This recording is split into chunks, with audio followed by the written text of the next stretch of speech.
bien, pues continuamos con el siguiente tema de vectores, que es la norma de un vector. La longitud o norma de un vector en el plano se denomina de la siguiente manera. Esta sería la norma del vector AB, con punto inicial en el origen. Siempre y cuando tenga punto inicial en el origen, nos va a funcionar esto que vamos a ver para calcular la longitud de un vector o norma, ¿no? La podemos definir como la distancia entre dos puntos, y la norma es la longitud de un vector, como habíamos dicho. Por ejemplo, tengo el punto A, B, y este sería mi vector A. ¿Ok? Este sería el vector A. Ahora, ¿cómo poder saber cuánto mide ese vector? ¿Cuál es la longitud de ese vector? ¿Cuál es la norma de ese vector? Sé que conozco ese punto que es el 0, 0, que es el que está en el origen, y sé que este vector, es un ángulo de 90 grados, ¿verdad? Porque sabemos que todo el eje X, el ángulo 180, en cada cuadrante son 90 grados, en total a la mitad son 180 y los cuatro cuadrantes forman un ángulo de 360 grados.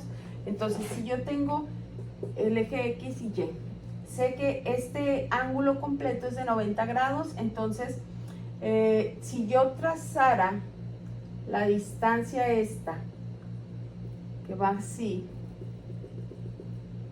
esta sería la altura, que sería B, y esta sería la distancia de A, ¿no? Esto sería el valor de A, ¿ok? A, B sería en A y en B, ¿sale?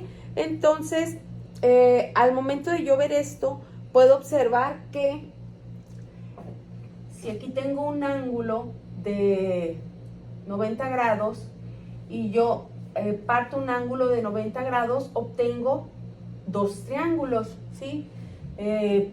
Ya sea con el ángulo, puede ser de 45 cada uno, o uno de 30 y otro de 40, etcétera, ¿no? Pero sí que tengo un ángulo de recto de 90 grados.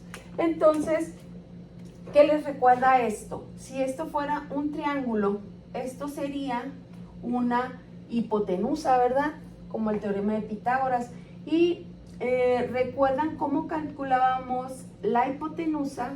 Se calculaba como a cuadrada más b cuadrada, raíz cuadrada de a cuadrada más b cuadrada, y esa era la fórmula para calcular la hipotenusa. Pues esta también la voy a poder utilizar siempre y cuando ese vector tenga su nodo inicial, su punto inicial en el origen. Entonces voy a poder aplicar esa fórmula del teorema de Pitágoras. Entonces, la longitud de un vector sería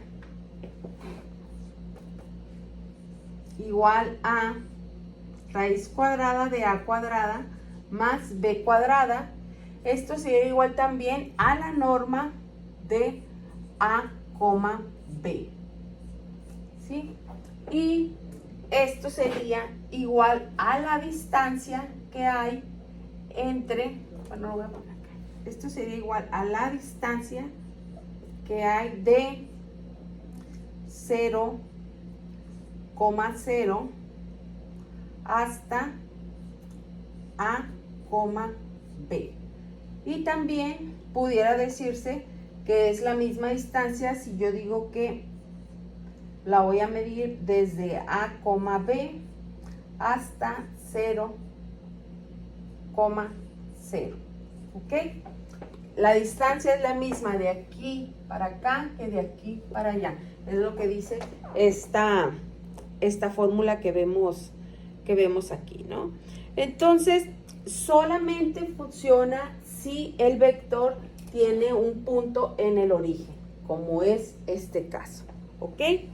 Entonces, siempre la norma o la longitud de un vector siempre es un número positivo. ¿Por qué?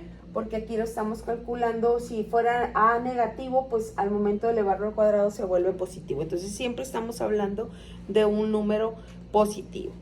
Por ejemplo, si yo tengo aquí en este cuadrante el punto, vamos a ver, -1, aquí, -1,2. Si yo tuviera este vector aquí,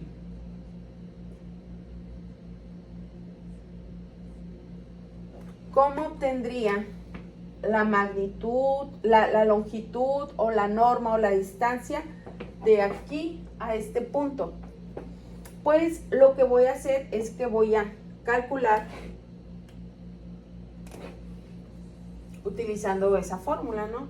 La longitud sería igual a raíz cuadrada de -1 al cuadrado más 2 al cuadrado.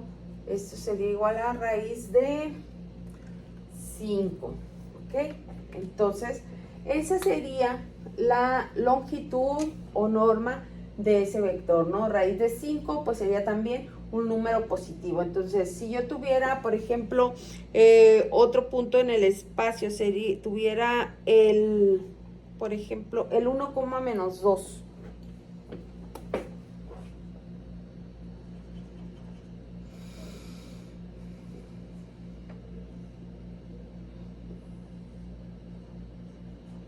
¿Cuál sería la longitud? Perdón. La longitud o norma de ese vector. Pues voy a hacer lo mismo, voy a aplicar esta formulita para encontrar el punto 1,-2 sería la longitud igual a raíz de 1 al cuadrado más la raíz de -2 al cuadrado. Esto sería igual a 4 a raíz de 5 también, ¿ok?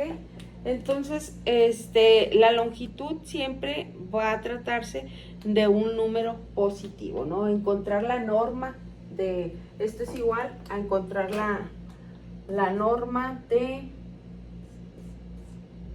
-1,2, y esto es igual a buscar la norma de 1,-2, ¿okay? Para aplicar esa fórmula. Entonces, ¿qué pasa si me dan un vector? Esto funciona, les dije, para cuando tenemos punto inicial en el origen, o que uno de los puntos de ese vector está en el origen. ¿Qué pasa cuando ese punto no está en el origen? Ahorita vamos a ver un ejemplo al respecto.